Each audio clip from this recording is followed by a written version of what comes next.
as we have seen, we are learning the life ministry and message of Jesus Christ. So I said we see Jesus of the Gospels, the other parts of the books of the Bible, we hear about him, but here we see it is portrayed. It is not explained, but it is portrayed. So John was trying to explain, or he want to say something even before what is happening in the life of, or when even something happened for ages, that he is not starting with the life of Jesus Christ on this planet Earth, but he starts with the pre-existent Christ. So that's why he starts with, in the beginning there was Word, and the Word was with God, and the Word was God. So all of a sudden he says, but that Word is not alien to us or somebody who is strange, but he came down and the Word became flesh. That's what we see in chapter 1 verse 14. And the Word became flesh and dwelt among us. In the first verse he said Jesus was with the Father or with God, and now he says that Word became flesh and dwelt, or even tabernacled among us. He took the form of a body. That Word came or revealed in the flesh. That the Word became flesh and dwelt among us, full of grace and truth, and we have beheld the glory of the only Son of the Father. See, in the Old Testament period, God was introduced as, or his words were revealed to the prophets. It's not introduced. The words, God was speaking to the people of the Old Testament or the prophets of the Old Testament. So we needed to worship him hearing the words or understanding the words of God. But now it is not just the Word. The Word came here and it is revealed to us. In Hebrews it is well explained. In the book of Hebrews chapter 1, we see from the very first passage, in many and various ways God spoke of old to our fathers by the prophets, but in these last days he has spoken to us by a Son, whom he appointed the heir of all things. Through him also he created the world. He reflects the glory of God and bears the very stamp of his nature, upholding the universe by his word of power. So in the Old Testament, that's what the writer of Hebrews says. In the Old Testament, God was revealing himself to the prophets in many and various ways. I told you it is like the blind people seeing elephant. In many and various ways. Because the Old Testament prophets did not get a holistic view of God. They understood God differently.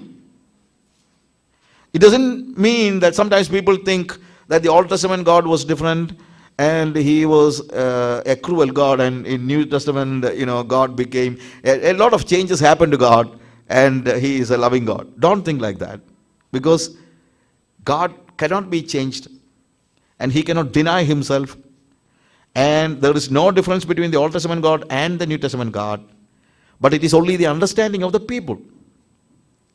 The understanding of the Old Testament people about God was something different than the understanding of the New Testament.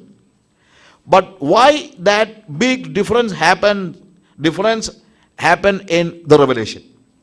Because in the Old Testament, God was revealing himself in many and various ways. It was not in a holistic way to the prophets. They were trying to see Jesus through their understanding, or through their, it is revealed, of course it is revealed, but they could not be revealed completely and fully, part by part. So there is differences even in the Old Testament. But in the New Testament it is not like that. It is not through a prophet, by the Son. So what happens? Now we get the holistic understanding, or that is truly revealed. And the simile that is used here, he reflects the glory of God and bears the very stamp of his nature. He is the exact resemblance of God's glory and the very stamp of his nature. Who? The Son, Jesus Christ. It says about a stamp. I will try to explain. It says about a stamp. Think about a rubber stamp or a seal. Look at it. Can you easily read what is written on a rubber stamp? No. Why? It is mirror image. So when you read it, we make a lot of mistakes. And a mirror image cannot be read very easily. You cannot read it very easily. Maybe you can do that, but it takes time and sometimes we make mistakes. But when you stamp it on a paper, just look at it, it is so clear. You understand? This is exactly the difference between the Old Testament revelation and the New Testament revelation. In the Old Testament, it was like a mirror image, and the prophets were they were struggling very hard to read it. Of course, they were reading it, but many times it was very hard for them to understand the whole things. The whole thing. You understand? So what happens? God wanted to reveal himself completely. So he sent his Son. And the Son was revealing him completely because he is the very stamp of his nature. He is the exact resemblance of God's glory. And like we put the stamp on a paper, God was putting his nature upon a flesh, and that is Jesus Christ. That's the reason why John says, the Word became flesh. You understand? The Word became flesh. And even there is something we need to understand why Jesus is called a son, a word. A son it is not something genetical. Don't think that God married somebody and finally he had a child, the only child, nothing like that. A son is a person who represents the Father. That's why Jesus is called the Son. Jesus is the Son who represents the Father. He is the only begotten Son because no one else in the world represents him, Jesus, God, as Jesus represents God. He is the only begotten Son. Don't think that it is something like, I got 3 daughters. Don't think that it is some kind of relationship between me and my daughters or you and your father. Nothing like that. It is not genetical.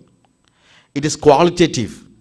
It says that Jesus is the exact resemblance. That's the reason why in Hebrews we read that he is the exact resemblance of God's glory and the very stamp of his nature. God wanted to reveal himself to the people. In earlier times, it was not like that. So God thought of revealing himself. Is God himself. Jesus is God himself. Don't think that he is a lesser God. He is God himself. God wanted to reveal us. Reveal himself. God wanted to reveal himself, but the Old Testament times, it was not revealed completely and fully.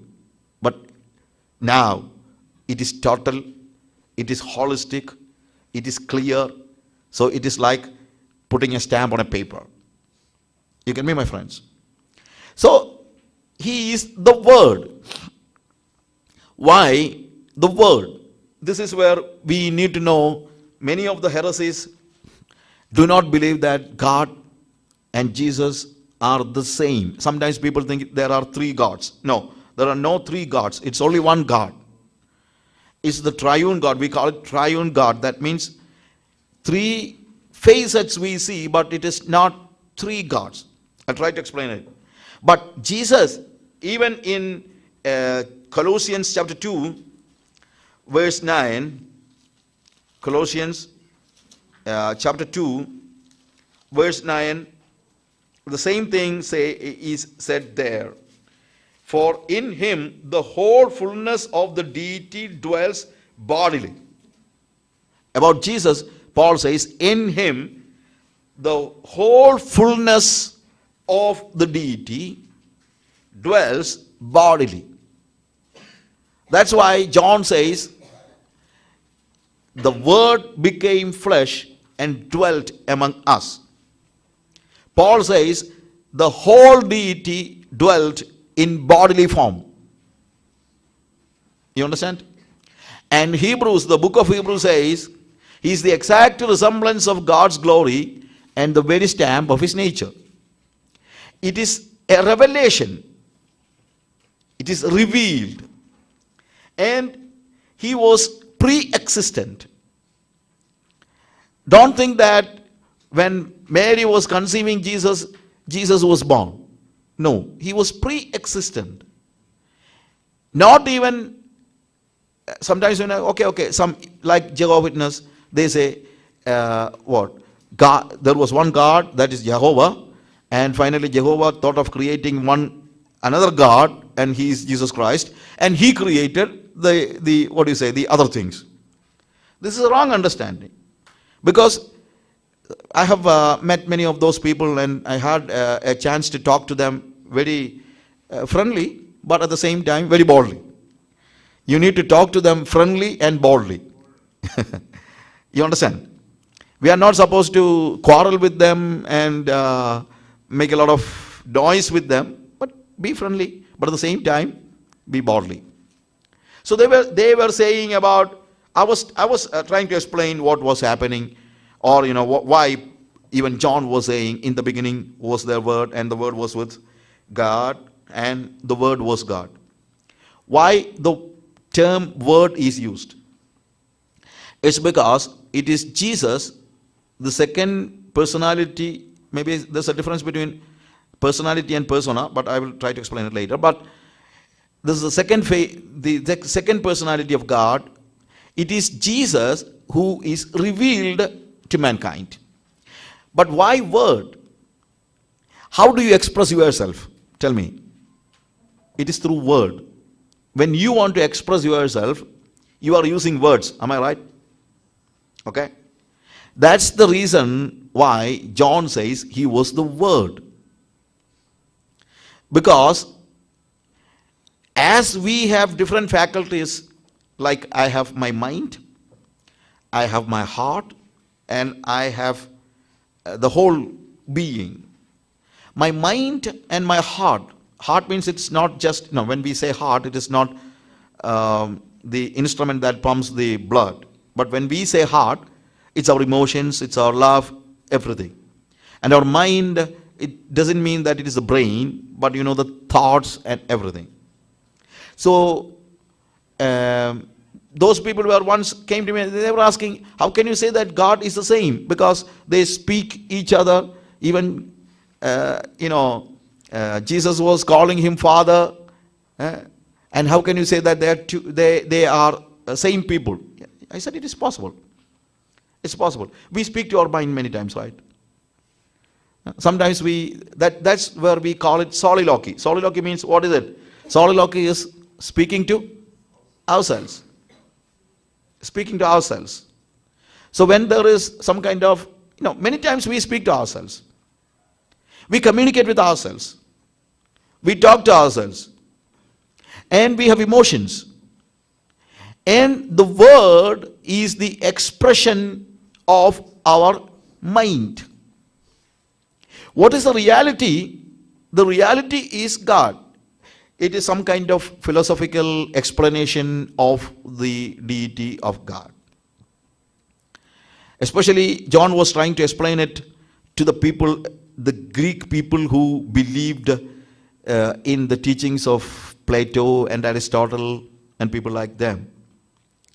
And they believed, the idealism of Plato, it says, the idea is reality and what you are seeing is not reality. Suppose you are seeing a picture. Suppose we see a picture there. And Plato says, the picture is not reality. It is an expression. The real picture is in the mind of the painter. You understand? The real picture is in the mind of the painter. He is expressing it on a wall. That's all.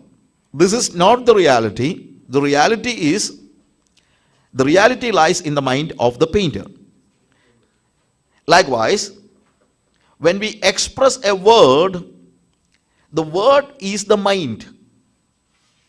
The word is seen or heard by others, but you cannot take the word and separate the man. If I am saying something, that's me. That is my expression. But you understand me through my words. Otherwise, you cannot understand me.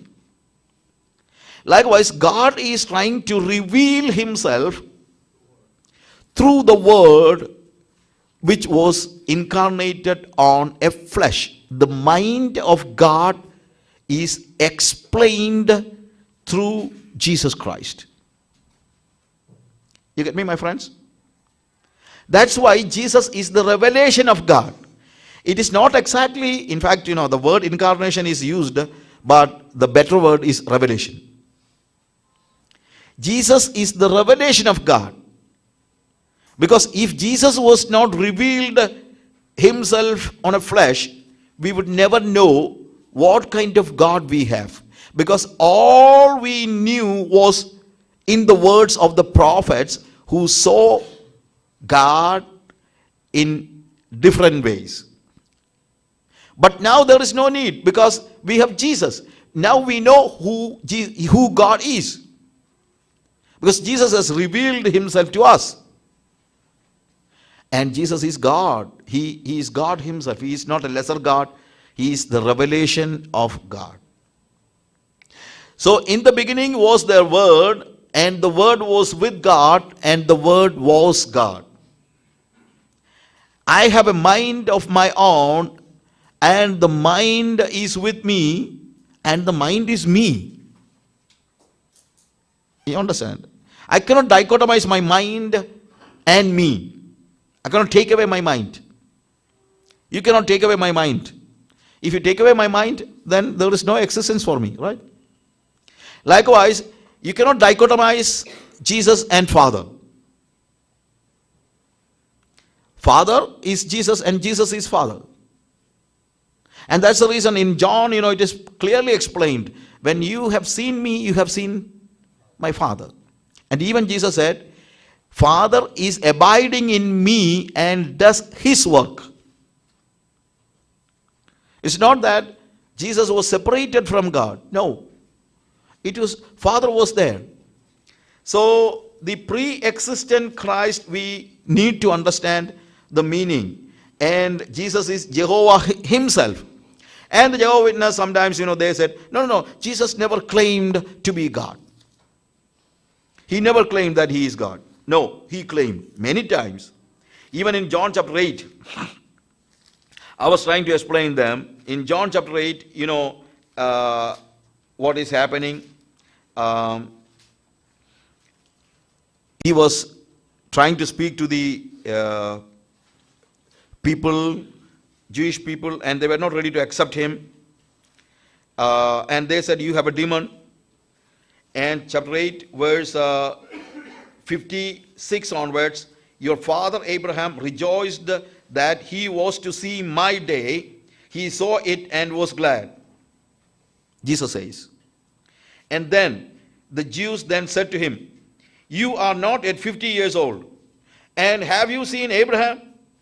Jesus said to them, truly, truly, I say to you, before Abraham was, I am. I am. The Jehovah's Witness people said, Jesus never used the word Yahweh for himself. I said, yes, he used.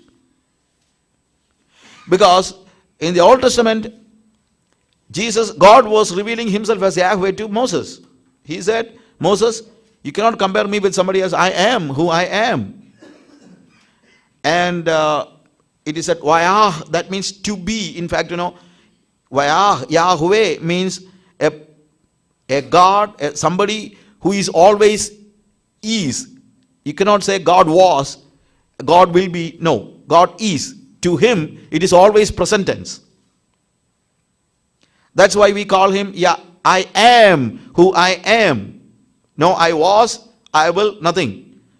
I am. It is always present tense. To God, Always, everything is present tense. You understand, my friends? And now, Jesus is using the same word here. Truly, truly, I say to you, before Abraham was, I am. And he was using the same word which is used for Yahweh. And you know what happened? So they took up stones to throw at him. Why? Because he was taking the exact words which was ascribed only for Yahweh. So when the Jehovah's Witness says that Jesus never claimed he is God, no, he claimed that he is Yahweh. It's clearly said. Jesus accepted worship as God. The wise people were coming, in the Gospels we see the wise people were coming and they worshipped him, not Mary. They saw the child with Mary and worshipped him. Worshipped not Mary, worshipped him. Because the true worship goes only for God, and Jesus was receiving that worship. And even John chapter 20 verse 28, Thomas, he was a skeptic. He was not ready to believe that Jesus was risen from the dead. And he said, I will believe only after I put my fingers in the hole of his nails. And then Jesus was revealing himself and asked him to put his fingers in the hole of the nails. And then you know what Thomas is saying there? And he called him, Jesus, my Lord, my God. Did Jesus say, no, don't call me God? No, he accepted it. He accepted it. He accepted worship. And even, sometimes people say, once a rich ruler came to him and asked him, good teacher. Huh? And Jesus said, why do you call me good? There's only one person who is good, and that's God. Then why you call me good? And sometimes people say, look, here Jesus says that he is not good, he is not God. No, it is just the opposite. He is asking that young ruler, why you are calling me good? Do you believe that I am God? Only if you believe me, I am God, you call me good. I am God, I am good. But do you understand it? That is the question. There Jesus was not saying, no, I'm not God, I'm not good. No. When we read it first, we think, something like that. It's not the reality. What's the reality? He claims that he is God. But he asked him, don't play words of game and, don't play a game with your words. If you truly believe that I am God, then you can call me good teacher. Otherwise, don't call me. So he was claiming. And the incarnation is a reality. And when we look at the incarnation, many of the heresies, that in fact, many times they are trying to break the truth of incarnation. Even the atheists try to divorce our faith from the facts of the Bible. Many people, even Christians, they do not believe the facts of the Bible. The incarnation, the virgin birth, and things like that.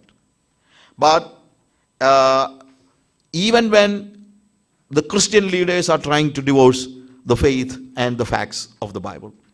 But we believe what is written in the Bible, it is true. It is totally true. And without believing the facts of the Bible, you cannot become a Christian. You are not a Christian at all. What are the heresies? All heresies are trying to divorce the divinity of God and the humanity of God. You understand? Either they say Jesus is God, or they say Jesus is only man. No, he was totally God and totally man. One thing, some people, that's called deism, they say Jesus is God, but he cannot become a man. That was the understanding of many of the Gnostics. Gnostics were the people who were heretics at the time of the apostles. And that's why many of the writings of Paul and even the epistles of John they were trying to fight against these heresies, especially deism or the Gnostic understanding of God.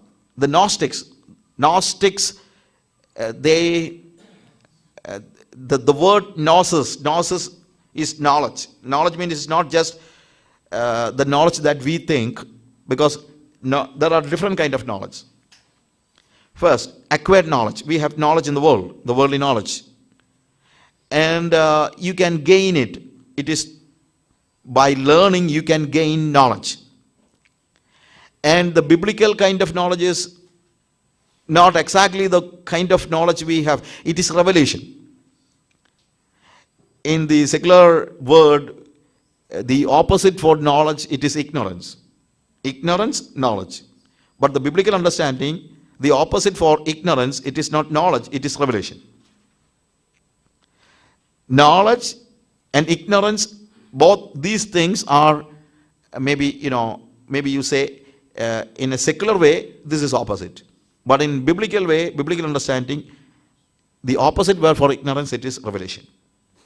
But gnosis is a Greek word. That knowledge is not the knowledge that we get from the books, but it is an intuitive knowledge. Intuitive means when you are sitting somewhere meditating, you get some kind of knowledge, like Buddha got a special kind of knowledge. So those people said, only if you have an intuitive knowledge, your salvation will be complete.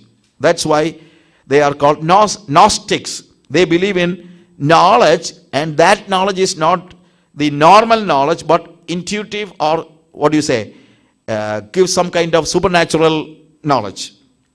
So they say that we have received that kind of knowledge, and that is the basis for our salvation. They believed, mainly many of the Greek philosophies and understandings, many of the Greeks believed that soul is divine and matter, see, they do not consider matter as holy. Every material, matter is basically evil. That was their understanding. So